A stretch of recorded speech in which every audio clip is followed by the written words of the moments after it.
Dieu est avec nous. C'est le thème aujourd'hui. Il est avec nous. Je vous invite à aller avec moi dans Ésaïe, le prophète Ésaïe, chapitre 7. On va lire quelques versets. Ésaïe 7, à partir du verset 10.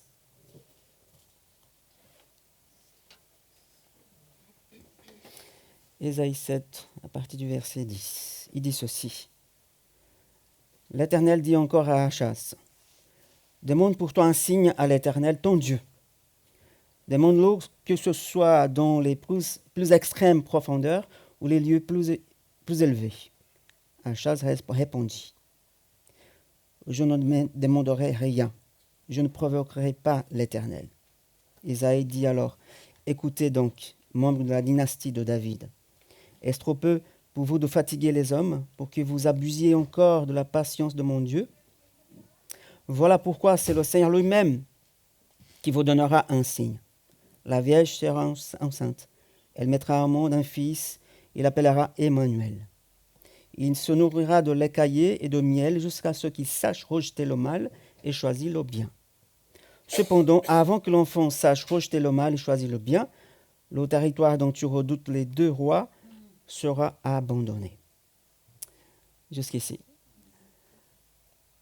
Alors, lorsque les choses ne se passent pas comme vous avez prévu dans votre vie, est-ce que par hasard vous avez toujours un plan B pour pouvoir s'en sortir? Voilà, parfois on fait des plans B, hein. Pas tout le monde, mais parfois on a d'autres solutions, par exemple. On peut penser à un domaine quiconque dans notre vie, la carrière, les finances, le travail, la famille, les relations, même l'anxiété, la peur de l'avenir. Lorsqu'elle nous frappe, quelle est notre réaction naturelle quand la peur arrive? On cherche des informations, on fait des feuilles, des calculs, des tableaux Excel. On va consulter quelqu'un, un expert dans le domaine. On va essayer d'élaborer un plan d'urgence. Là, bien sûr que ces choses-là sont bonnes. On peut le faire, on doit même le faire. Être organisé quand même. Planifier les choses. On ne vit pas non plus n'importe comment. Mais notre réaction instinctive humaine face à l'incertitude, c'est presque toujours d'essayer à reprendre le contrôle de la situation. Parce que les choses ne sont pas passées comme je voulais. Et là, hop, je reprends la main, je fais ce que je peux faire parce que j'ai consulté des experts, je fais un plan. Moi, je le fais maintenant. Laisse-moi faire. C'est un peu ça, ce qui se passe ici, dans ces paroles d'Ésaïe, qui a été adressée au roi Achaz, le roi de Juda en Israël, à cette époque-là, à Jérusalem plutôt. Oui, nous avons ce besoin d'être assurés dans l'avenir. Et parfois, on fait par nos propres mains, parce que notre cœur humain, c'est comme ça. On essaie de faire par notre propre moyen. Et parfois, nous faisons confiance plutôt à nous-mêmes qu'en Dieu. Nous faisons plutôt confiance à nos planifications, à ce que j'ai déjà conçu, mes connaissances, mes compétences, plutôt que dans le Seigneur. Alors, que dit Ésaïe à ce sujet? Ici, ces quelques mots du prophète Ésaïe, dans le chapitre 7, ont été écrits dans un moment difficile. On découvre un moment chaotique même. Si vous lisez tout le chapitre 7, vous allez voir qu'est-ce que se passe. Mais Dieu voulait parler d'un sauveur, du vrai sauveur, parce que Achaz, il cherchait un sauveur, il cherchait lui-même à se sauver lui-même, par ses propres moyens, mais Dieu voulait lui dire, voilà, il y a un sauveur. Et le prophète Ésaïe décrit plusieurs siècles avant des scènes de Noël. On est bientôt à Noël là, n'est-ce pas? Ça arrive. Les lumières commencent déjà à être allumées. Et Ésaïe nous décrit quelques scènes de Noël, 8 siècles avant la naissance du vrai Emmanuel, du vrai Emmanuel de Dieu qui est né à Bethléem. Vous connaissez peut-être l'histoire, la vraie histoire. Et la première scène qu'on voit ici, c'est cette scène de crise, de désespoir dans ce chapitre, chapitre 7. Vous lisez à la maison ça, vous relisez ça à la maison. Et ça nous amène donc au règne d'Achaz, roi de Juda, à un moment politique délicat. Oui, c'est toujours la politique. Où deux royaumes, c'est-à-dire Israël et la Syrie, qui veulent attaquer Juda, Jérusalem. Deux royaumes se sont mis ensemble pour attaquer Jérusalem où Achaz est le roi. Un roi quand même oint de Dieu. Parce que c'est Dieu toujours qui met les rois au pouvoir. Même si certains ont un certain doute. Mais parfois Dieu utilise les gens soit pour bénir la nation, soit pour juger la nation. Oui, et c'est comme ça qu'on dit Dieu est au contrôle de tout, même sous les mauvais rois. Parce que Dieu veut en quelque sorte juger cette nation-là. Et Achaz, il est inquiet et envisageait se tourner vers la Syrie pour assurer sa protection. C'est ça qu'il veut faire, en fait. Faire une sorte de compromis avec l'ennemi. Et en apprenant que les Syriens ont pris position contre Jérusalem, vous voyez ça dans le chapitre 7, versets 2 à 9, Achaz et le peuple en furent tous secoués, dit la parole, comme des arbres dans la forêt lorsqu'ils sont secoués par le vent. Ils tremblaient, vraiment, parce que l'ennemi arrive. Alors l'Éternel dit à Ésaïe, sors donc à la rencontre d'Achaz. Tu lui diras, sois tranquille, n'aie pas peur, et que ton cœur ne se trouble pas devant ces deux bouts de bois fumants. Dieu même rigole avec les rois même puissants. Deux bouts de bois fumants. Il termine la phrase, si vous n'avez pas confiance, vous ne tiendrez pas. C'est ça qu'il Dieu dit. Si vous n'avez pas confiance en moi, vous ne pouvez pas vous tenir debout. C'est certain. C'est cette parole-là qu'Achaz devait accepter et l'incarner. Il a écouté la parole du prophète, la parole de Dieu elle-même. Et c'est dans ce contexte-là qu'Ésaïe s'approche d'Achaz, plus loin, verset 10, avec un message très très clair. N'ayez pas peur. Je sais que vous tremblez, vous vous secouez comme des arbres dans la forêt, mais Dieu avait dit, si vous ne me faites pas de confiance, vous ne tiendrez pas. C'est ce message-là qu'il devait écouter. Et quelle est la réponse d'Achaz? Après qu'il avait entendu, demande-moi un signe. Achaz, tu vas voir que je suis bien avec toi. Demande-moi un signe, n'importe lequel. Même un signe extraordinaire, il dit. Qu'a fait Achaz? Il refuse, il ne veut pas. Il dit, je ne demanderai rien, je ne provoquerai pas l'Éternel. On dit, oui, il a de la foi quand même, il n'a pas besoin de signes pour savoir que Dieu est avec lui. Mais non, ce n'est pas son cas, lui. Son refus, en fait, même s'il semblait pieux, de quelqu'un, on va dire un bon chrétien, à l'époque on ne parlait pas de chrétien, parce que Jésus n'est pas encore arrivé, mais en fait son refus était de l'incrédulité déguisée. Il ne croyait pas. C'est pour ça qu'il a refusé de demander un signe. Nous pouvons penser quand même à Gédéon, ceux qui connaissent, dans Juge 6, lui qui a demandé un signe à l'Éternel, n'est-ce pas? Même 3 fois. Il a demandé un signe à Dieu, non pas parce qu'il doutait, il ne croyait pas, mais parce qu'il voulait être sûr, doublement sûr, que Dieu, qui lui, Gédéon, marchait dans la volonté de Dieu. Il ne doutait pas de Dieu. Il voulait être sûr qu'il était bien à la bonne place, qu'il faisait vraiment ce que Dieu voulait qu'il fasse. Dans le cas d'Achaz, non, c'était de l'incrédulité simplement.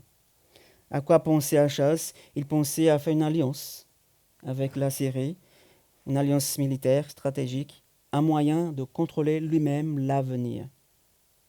Il agissait ainsi. Il rejetait en fait la protection de Dieu. Quand on agit ainsi, on rejette la protection de Dieu. Ne pas faire confiance à Dieu, mes amis, c'est rejeter la parole et les promesses de Dieu. Si vous ne faites pas confiance à Dieu, c'est parce que vous avez rejeté sa parole et ses promesses. Est-ce que vous connaissez sa parole et ses promesses pour vous? Parce que c'est en connaissant la parole et les promesses de Dieu, c'est à ce moment-là qu'on peut faire confiance à Dieu. Parce que ce qu'il dit est toujours vrai et ce qu'il promet s'accomplit toujours dans son temps, pas dans le mien. La situation, c'était grave d'Achaz, qui vivait le peuple.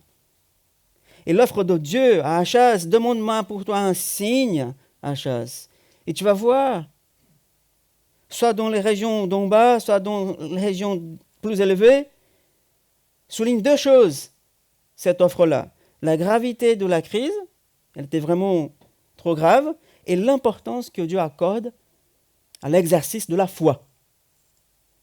Si Dieu offre ça à Achaz, c'est pour lui montrer que la situation est vraiment trop compliquée, mais qu'il devait aussi faire preuve de foi. Devant la muraille, devant le Goliath, devant le problème immense, mais aussi à la foi. La vraie âme pour combattre les difficultés de la vie. La tentation de compter sur les pouvoirs humains plutôt que sur Dieu est un thème qu'Ésaïe va parler assez souvent.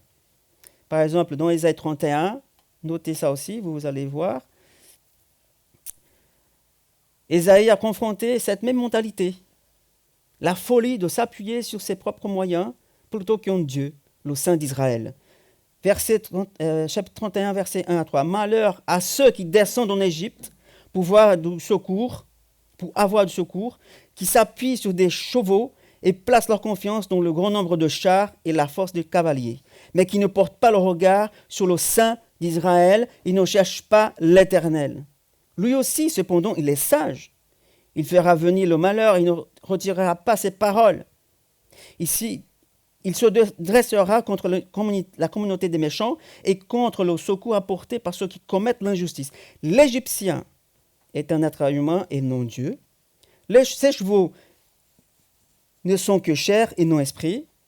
Et quand l'Éternel déploiera sa puissance, le protecteur sera ébranlé, le protégé tombera, et tous ensemble, ils disparaîtront. Dans ce verset-là, mes amis, le prophète a prononcé un malheur de ceux qui ne font pas confiance en Dieu, de ceux qui font confiance dans leurs moyens, dans leurs chars de guerre, dans leurs chevaux, les chevaux d'Égypte. Ceux qui descendent en Égypte pour chercher de l'aide, ils comptent sur la force de leurs chevaux, de leurs moyens, de leurs chars de guerre.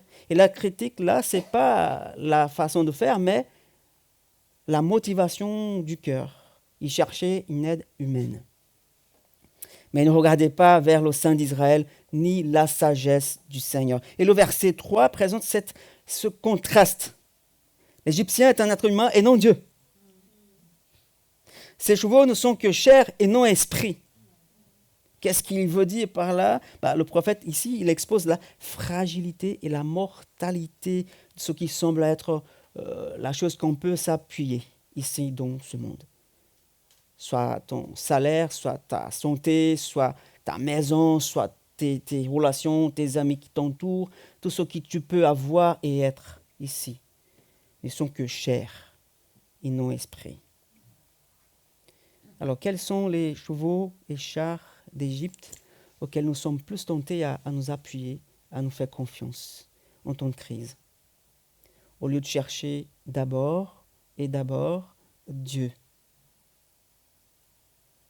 Ah, si j'avais 1 million d'euros. Ah, si j'avais ci, si j'avais ça. Alors qu'on devait penser d'abord, mon Dieu, j'ai toi avec moi. Après, oui, s'il veut te donner 1 million, amen. S'il ne veut pas, amen aussi. Mais on a cette tendance de plutôt penser à ce qu'on peut faire ou peut avoir ici que penser à ce que Dieu peut faire pour nous. Pense à cette fois aussi où tu as mis ta confiance dans quelque chose de matériel, de chair, soit un emploi, une relation, un projet qui a fini par échouer. Et qu'est-ce que cette expérience-là t'a pris sur la sécurité de faire confiance vraiment en Dieu? Alors revenons à Ésaïe 7. Il continue, verset 13. Vous voyez, Dieu, ici, c'est quand même, on peut me rigoler, hein. Parfois on peut rigoler avec la parole. Dieu perd patience avec Achaz. Il a dit, Achaz, tu abuses de ma patience. Parce que je te dis, demande-moi un signe, je te donne. Et qu'est-ce que tu as fait? Tu n'as rien fait. Tu es resté têtu. Et Dieu perd patience avec Achaz, avec tout Israël. Et c'est pourquoi Dieu lui-même dit au verset 14, la Vierge sera enceinte. Je vais donner un signe quand même à Achaz. Elle mettra au monde un fils. Il l'appellera Emmanuel. Ce nom-là, il est vraiment puissant. Son message, hein. C'est pas le nom en soi. On ne va pas non plus écrire le nom Emmanuel à la maison pour protéger la maison. C'est pas d'Hamlet, c'est ça qu'on dit? Non, c'est le sens qui porte le nom. Emmanuel. C'est l'essence même de notre foi aujourd'hui. Dieu avec nous. C'est ça le sens, la signification du nom Emmanuel.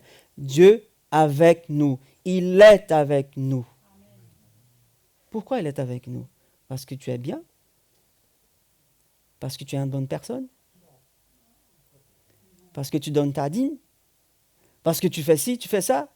Non. Pourquoi? Parce qu'il a promis simplement. Je serai avec vous jusqu'à la fin des temps. Si vous croyez en moi, quand même. Si vous continuez à marcher avec moi. Si vous m'avez vraiment cru. Si vous m'avez vraiment rencontré. Je serai avec toi. C'est parce qu'il a promis. Et quand il promet, il tient ses paroles. Emmanuel, Dieu est avec nous. Il est avec nous. Non distant, lointain, ne nous écoute pas. Son bras, il n'est jamais court. Ses oreilles sont jamais bouchées. Ses yeux ne sont jamais fermés. Non, Emmanuel, c'est Dieu avec nous. Il n'est pas un Dieu distant, lointain. Même si parfois ça a l'air qu'il est un peu silencieux, mais il n'est jamais distant. Il est toujours là parce qu'il a promis. Même le fils d'Achaz, plus tard, Ézéchias, avait compris ça. 2 Chroniques 32, il dit ceci, versets 7 et 8. Soyez forts et courageux, n'ayez pas peur. Ne soyez pas terrifiés par le roi d'Assyrie et par toute la multitude qui est avec lui. Ça, c'est la belle phrase. Car avec nous, il y a plus qu'avec lui. Vous avez compris? Pourquoi ne pas avoir peur? Car avec nous, il y a plus qu'avec eux dans le monde. Car celui qui est en moi est plus grand que celui qui est dans le monde. L'ennemi, c'est ça qu'il veut dire. Et on utilise souvent cette phrase qui vient d'Ézéchias. Avec lui, la série, les ennemis, il y a un bras de chair. Mais avec nous, il y a qui? Il y a le Seigneur. Notre Dieu, il dit, qui viendra à notre secours et qui mènera nos combats. Amen. Oui, amen. Merci Odette. Alléluia. Vous comprenez ce qu'Ézéchias est en train de dire? Ceux qui font confiance en l'Éternel. Il est avec nous. Il viendra à notre secours. Il mènera nos combats. Mes combats à moi. Si je lui fais confiance. Voilà, il faut le croire. Il faut vivre cette vérité-là. Il est important, mes amis, de savoir que Dieu, il existe. Qu'il est bien réel. Comme Bruno souvent dit, qu'il aime bénir ses enfants. Il veut bénir ses enfants. Mais il faut que nous le croyons. Et nous cherchons fait sa volonté. Et nous cherchons sa face. Et tout comme le fils d'Achaz, ici, la promesse de cet Emmanuel ne surgit pas dans un moment de foi vibrante où tout va bien, on est bien ici, il n'y a pas de persécution, voilà, les gens ne vont pas nous arrêter dans la rue parce que je me balade avec ma Bible. Ça va venir. Mais ce moment-là de crise, soit avec Achaz, soit avec son fils Ézéchias, c'était un moment de crise, de difficulté. Tout n'allait pas bien. Au milieu de cette crise diplomatique qui était ébranlée, et de l'autre côté, une tentative humaine de se sauver lui-même, soi-même. C'est ça qu'Achaz a voulu faire. Et Dieu répond par une promesse. Et cette promesse n'est ni un traité militaire, ni un traité de paix, ni un nouveau leadership politique, mais la réponse c'est un enfant. Attendez, on n'a pas besoin d'un enfant, on a besoin de missiles, de longue portée, des drones, d'argent, d'un emploi, d'un mariage. On a besoin de toutes ces choses-là, pas d'un enfant. Pourquoi tu me parles d'enfant? Voilà l'évangile, c'est un contresens. Contresens de la pensée humaine. Mais l'évangile, il y a ce message qu'il compte toujours sur la présence de Dieu. La présence divine, Emmanuel. Et le nom qui marque cette réponse, il est avec nous. Et le message de Dieu à Achaz était simple, pour lui faire savoir que l'Éternel était avec lui dans sa bataille. Mais il ne voulait pas savoir. Sachez-vous aussi, sache-toi aussi, que l'Éternel, il veut être dans tes combats avec toi. Il ne veut pas simplement t'écarter de la crise, t'enlever le problème, mais il veut être là avec toi, au milieu du chaos, du problème, pour montrer qu'il est Dieu, qu'il est puissant, même au milieu de la tempête. Amen. Nous savons bien que cette promesse, c'est une promesse double. Il s'agissait aussi, dans le temps d'Achaz, c'était un temps immédiat, parce que Emmanuel, c'est aussi Jésus plus tard, on sait bien, même certains disent le contraire. Mais oui, c'est bien Emmanuel, Jésus, parce que Matthieu l'interprète comme étant Jésus, dans Matthieu 1, 23. Mais cette promesse d'Emmanuel, c'était aussi dans le temps d'Achaz. Parce qu'à chaque fois que quelqu'un était à la tête du peuple, un homme de Dieu, c'était Emmanuel, en fait. Parce que Dieu était avec le peuple, par les responsables oints de Dieu, le responsable oint de Dieu. Mais bien sûr, ça renvoie plus loin, des siècles plus tard, à la naissance du Christ. Il dit la parole, cet enfant sera né d'une vierge, d'une jeune fille, et lui, il va se nourrir de lait caillé et de miel. Vous savez qu'est-ce que signifie ça? C'est la nourriture des gens qui n'ont pas beaucoup de moyens. Jésus est né dans la pauvreté, on va dire. C'est une famille tout simple, humble, ils n'étaient pas riches. C'était une prophétie aussi. Voilà, ce n'est pas un roi qui vous attendait. C'est quelqu'un du peuple. Et Jésus, il est né sous la domination de Rome à cette époque-là. Et la population, surtout les hommes, les femmes, la famille de Dieu, étaient dans des situations démunis même. Et cette simple phrase-là, il se nourrira de lait caillé de miel, ça montre qui va être l'Emmanuel de Dieu. Ce Jésus-là qui est né dans cette famille pauvre. Pas si pauvre, mais il n'y a pas beaucoup de moyens. Ce n'est pas un roi, ce n'est pas un gouverneur qui va venir. Et Matthieu l'interprète bien sûr, c'est bien Jésus. Voilà mes amis que la crise d'Achaz, en fait, cette crise de mettre son pouvoir à la place de Dieu, c'est parfois aussi notre crise à nous, aujourd'hui. L'incrédulité d'Achaz n'est pas un cas isolé, non. Elle est le reflet de notre tentative humaine de contrôler la réalité, de s'appuyer sur nos propres ressources.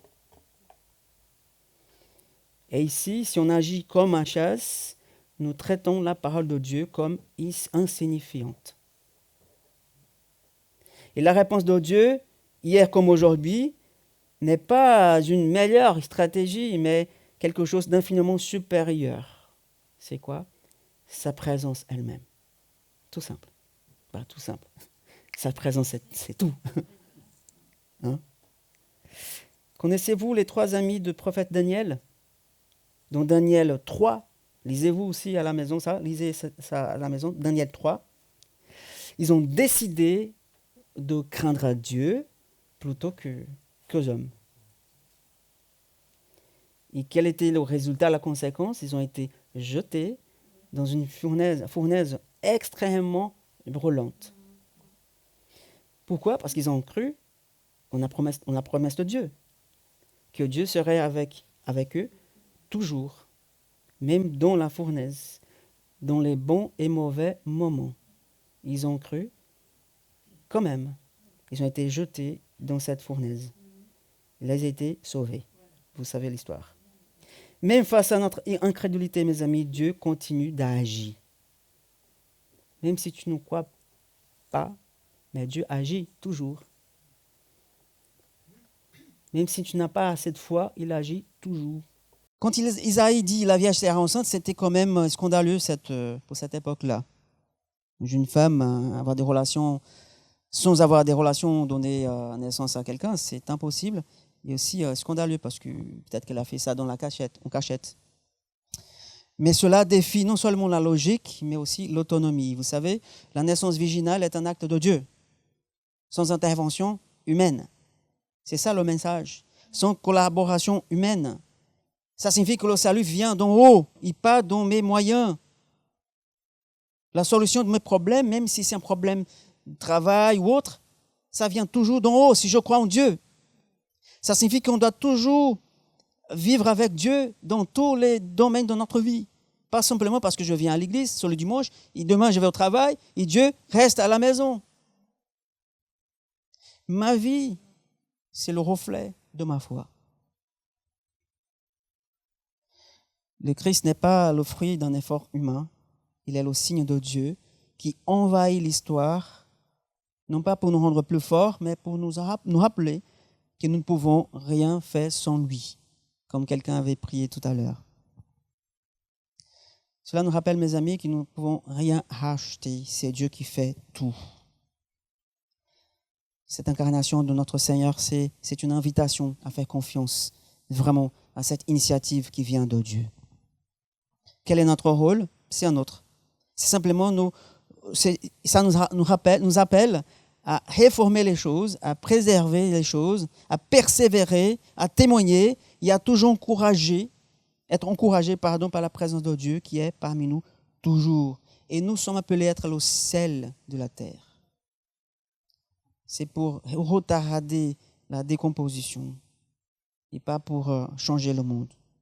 Si Emmanuel est avec nous, les amis, cela change notre façon d'aborder la vie. Si vous croyez que l'Éternel, qu'Emmanuel est avec toi, cela va changer ta façon de vivre ta vie, de gérer tes affaires, gérer la peur, gérer la réalité. La présence de Dieu nous libère de l'inertie et nous invite à une vie d'obéissance courageuse. Isaïe termine son avertissement par un jugement qui va venir. Un jugement va s'abattre, il dit. La terre sera dévastée, les royaumes tomberont, Emmanuel viendra, mais pas pour nous apporter une solution immédiate au problème politique de Juda à l'époque d'Achaz. Et cela, mes amis, nous enseigne aussi une dernière chose, vraiment essentielle. Le plan de Dieu est plus grand que nos agendas. Le plan de Dieu est plus grand que tout. La promesse d'Ésaïe s'accomplira pleinement bien plus tard, des siècles plus tard, à la naissance de Jésus. Et maintenant, nous attendons la consommation de son royaume.